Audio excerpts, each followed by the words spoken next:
মুজিব ভাই এসে গেছেন, তাকে আপনারা স্লোগান দিয়ে অভিবাদন দেন। শেখ মুজিবের পথ ধরো, বাংলাদেশ স্বাধীন করো, মুজিব ভাইয়ের পথ ধরো, বাংলাদেশ স্বাধীন করো, পাশের মাঠে তৈরি করো, বাংলাদেশ স্বাধীন করো। বীর বাঙালি অস্ত্র ধরো। ভাইরা আমার, আজ দুঃখ ভারাক্রান্ত মন নিয়ে আপনাদের সামনে হাজির হয়েছি। আপনারা সবই জানেন এবং বোঝেন আমরা আমাদের জীবন দিয়ে চেষ্টা করেছি, কিন্তু দুঃখের বিষয় আজ ঢাকা, চট্টগ্রাম, খুলনা, রাজশাহী, রংপুরে আমার ভাইয়ের রক্তে রাজপথ রঞ্জিত হয়েছে। আজ বাংলার মানুষ মুক্তি চায়, বাংলার মানুষ বাঁচতে চায়, বাংলার মানুষ তারা আজ তার অধিকার চায়। কি অন্যায় করেছিলাম নির্বাচনের পরে বাংলাদেশের মানুষ সম্পূর্ণভাবে আমাকে আওয়ামী লীগকে ভোট দেন। আমাদের ন্যাশনাল অ্যাসেম্বলি বসবে, আমরা সেখানে শাসনতন্ত্র তৈরি করব এবং এই দেশকে আমরা গড়ে তুলব। এদেশের মানুষ অর্থনৈতিক, রাজনৈতিক, সাংস্কৃতিক মুক্তি পাবে। কিন্তু দুঃখের বিষয়, আজ দুঃখের সঙ্গে বলতে হয় 23 বছরের করুণ ইতিহাস, বাংলার অত্যাচারের, বাংলার মানুষের রক্তের ইতিহাস, 23 বছরের ইতিহাস, মুমূর্ষ নরনারীর আর্তনাদের ইতিহাস, বাংলার ইতিহাস, এদেশের মানুষের রক্ত দিয়ে রাজপথ রঞ্জিত করার ইতিহাস। 1952 সালে রক্ত দিয়েছি, 1954 সালে নির্বাচনে জয়লাভ করেও আমরা গদিতে বসতে পারি নাই। 1958 সালে আইয়ুব খান মার্শাল ল জারি করে 10 বছর পর্যন্ত আমাদের গোলাম করে রেখেছে। 1967 সালে 6 দফার আন্দোলনের 7ই জুনে আমার ছেলেদের গুলি করে হত্যা করা হয়েছে। 1969 সালে আন্দোলনে আইয়ুব খানের পতন হওয়ার পরে যখন ইয়াহিয়া খান সাহেব সরকার নিলেন, তিনি বললেন দেশে শাসনতন্ত্র দেবেন, গণতন্ত্র দেবেন, আমরা মেনে নিলাম। তারপরে অনেক ইতিহাস হয়ে গেল, নির্বাচন হলো। আপনারা জানেন দোষ কি আমাদের? আজকে আমি প্রেসিডেন্ট ইয়াহিয়া খান সাহেবের সঙ্গে দেখা করেছি, আপনারা জানেন, আলাপ আলোচনা করেছি।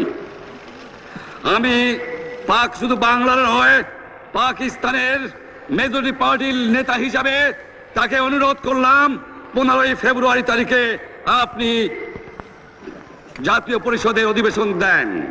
তিনি আমার কথা রাখলেন না, তিনি রাখলেন ভুট্টো সাহেবের কথা। তিনি বললেন প্রথম সপ্তাহে মাসে হবে, তিনি মানে নিলেন। আমরা বললাম ঠিক আছে, আমরা অ্যাসেম্বলিতে বসবো, আমরা আলোচনা করব। আমি বললাম বক্তৃতার মধ্যে, অ্যাসেম্বলির মধ্যে আলোচনা করব। এমনকি আমি এ পর্যন্ত বললাম যদি কেউ ন্যায্য কথা বলে, আমরা সংখ্যায় বেশি হলেও একজন যদিও সে হয়, তার ন্যায্য কথা আমরা মেনে নেব। যারা ভুট্টো সাহেব এখানে এসেছিলেন, আলোচনা করলেন, বলে গেলেন যে আলোচনার দরজা বন্ধ না, আরো আলোচনা হবে। তারপরে অন্য নেতৃত্বের সঙ্গে আলাপ করলাম, আপনারা আসুন বসি, আমরা আলাপ করে শাসনতন্ত্র তৈরি করি।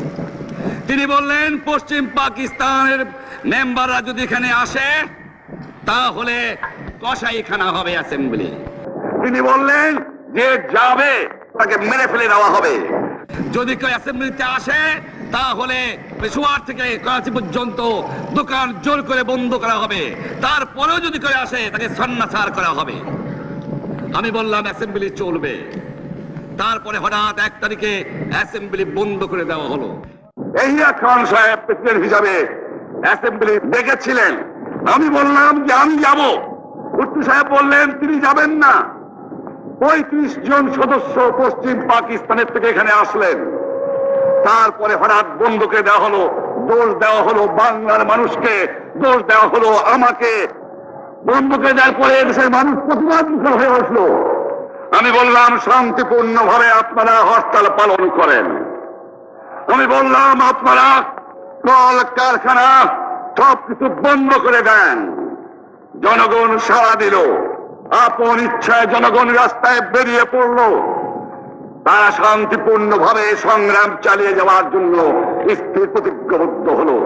কি পেলাম আমরা? আমার পয়সা দিয়ে অস্ত্র কিনেছি বহিঃশত্রু আক্রমণ থেকে দেশকে রক্ষা করার জন্য। আজ সেই অস্ত্র ব্যবহার হচ্ছে আমার দেশের গরিব দুঃখী নিরস্ত মানুষের বিরুদ্ধে। তার বুকের উপরে হচ্ছে গুলি। আমরা পাকিস্তানের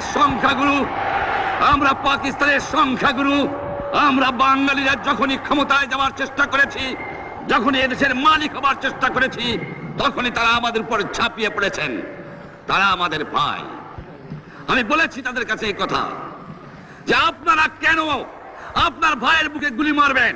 আপনাদের রাখা হয়েছে যদি বহিঃশত্রু আক্রমণ করে তার থেকে দেশকে রক্ষা করার জন্য। তারপরে উনি বললেন যে আমার নামে বলেছেন, আমি নাকি বলে স্বীকার করেছি যে 10 তারিখে রাউন্ড টেবল কনফারেন্স হবে। আমি উনাকে একথা বলে দেবার চাই, আমি তাকে তা বলি নাই। টেলিফোনে আমার সঙ্গে তার কথা হয়। তাকে আমি বলেছিলাম, জনাব ইয়াহিয়া খান সাহেব, আপনি পাকিস্তানের প্রেসিডেন্ট, দেখে যান, ঢাকায় আসেন কিভাবে আমার গরিবের উপরে, আমার বাংলার মানুষের বুকের উপরে গুলি করা হয়েছে, কি করে আমার মায়ের কোল খালি করা হয়েছে, কি করে মানুষকে হত্যা করা হয়েছে। আপনি আসুন, দেখুন, বিচার করুন, তারপরে আপনি ঠিক করুন। আমি এই কথা বলেছিলাম। আমি তো অনেক আগে বলেছি কিসের আসতেছি, তার সঙ্গে বসবো, যারা আমার মানুষের বুকে রক্ত নিয়েছে তাদের সঙ্গে বসবো। আমার সঙ্গে পরামর্শ না করে বা আমাদের সঙ্গে আলোচনা না করে 5 ঘন্টা গোপনে বৈঠক করে যে বক্তৃতা তিনি করেছেন এবং যে বক্তৃতা করে অ্যাসেম্বলি করেছেন, সমস্ত দোষ তিনি আমার উপরে দিয়েছেন, বাংলার মানুষের উপরে দিয়েছেন। আমি পরিষ্কার মিটিংয়ে বলেছি যে এবারের সংগ্রাম আমার মুক্তির সংগ্রাম, এবারের সংগ্রাম স্বাধীনতার সংগ্রাম। আমার 25 তারিখে অ্যাসেম্বলি কল করেছে, রক্তের দাগ শুকায় নাই। আমি 10 তারিখে বলে দিয়েছি যে ওই শহীদের রক্তের উপর দিয়ে পাড়া দিয়ে আরটিসিতে মুজিবুর রহমান যোগদান করতে পারে না। অ্যাসেম্বলি কল করেছেন, আমার দাবি মানতে হবে। প্রথম, সামরিক আইন মার্শাল ল উইথড্র করতে হবে। সমস্ত সামরিক বাহিনীর লোকদের ব্যারাকে ফেরত দিতে হবে। যেভাবে হত্যা করা হয়েছে তার তদন্ত করতে হবে। আর জনগণের প্রতিনিধির কাছে ক্ষমতা হস্তান্তর করতে হবে। তারপরে বিবেচনা করে দেখব আমরা অ্যাসেম্বলিতে বসতে পারবো কি পারবো না। এর পূর্বে অ্যাসেম্বলিতে বসার, আমরা অ্যাসেম্বলিতে বসতে আমরা পারি না। জনগণ সে অধিকার আমাকে দেয় নাই। ভাইয়েরা আমার, তোমরা আমার উপর বিশ্বাস আছে? আমি প্রধানমন্ত্রিত্ব চাই না, আমরা দেশের মানুষের অধিকার চাই। আমি পরিষ্কার অক্ষরে বলে দেবার চাই যে আজ থেকে এই বাংলাদেশে কোর্ট কাছারি, আদালত, ফৌজদারি, শিক্ষা প্রতিষ্ঠান অনির্দিষ্ট কালের জন্য বন্ধ থাকবে। গরিবের যাতে কষ্ট না হয়, যাতে আমার মানুষ কষ্ট না করে, সেই জন্য সমস্ত অন্য জিনিসগুলো আছে সেগুলোর হরতাল কাল থেকে চলবে না। রিক্সা ঘোড়াগাড়ি চলবে, রেল চলবে, লঞ্চ চলবে। শুধু secretariat, supreme court, high court, জজ কোর্ট, সেমি গভর্নমেন্ট দপ্তরগুলো ওয়াবদা, কোনো কিছু চলবে না।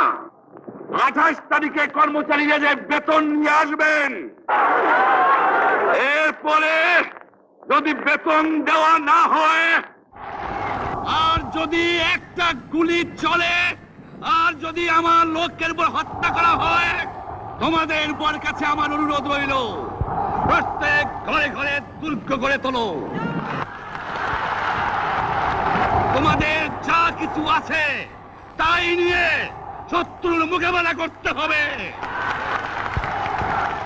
এবং জীবনের তরে রাস্তাঘাট যা যা আছে সব কিছু আমি যদি হুকুম দেবার নাও পারি, তোমরা বন্ধ করে দেবে।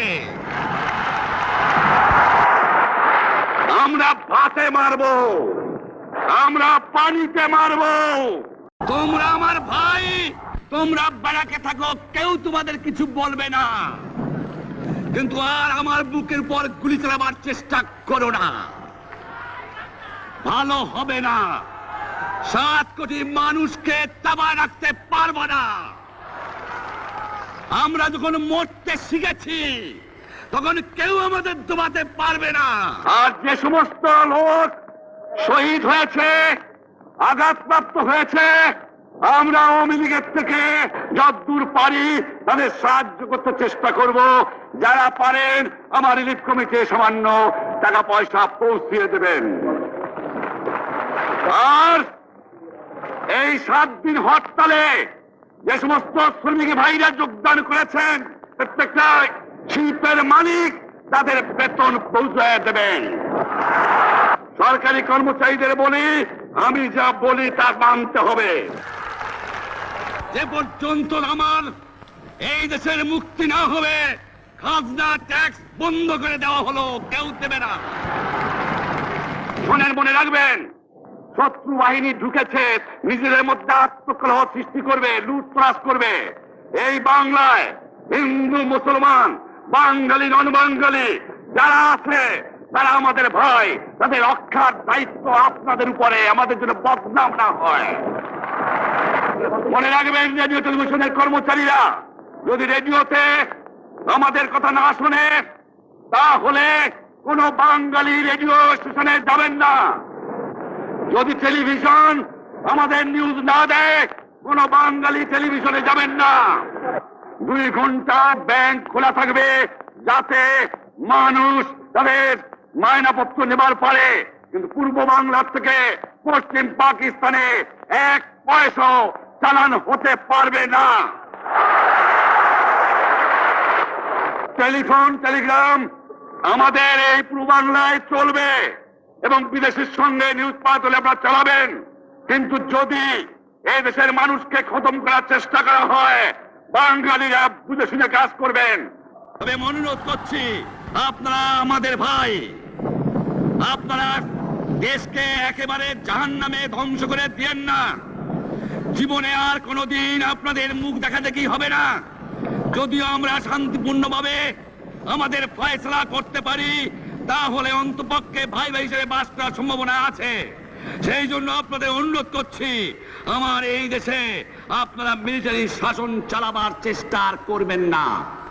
দ্বিতীয় কথা, প্রত্যেক গ্রামে, প্রত্যেক মহল্লায়, প্রত্যেক ইউনিয়নে, প্রত্যেক সাব ডিভিশনে আওয়ামী লীগের নেতৃত্বে সংগ্রাম পরিষদ গড়ে তোলো, এবং তোমাদের যা কিছু আছে তাই নিয়ে প্রস্তুত থাকো।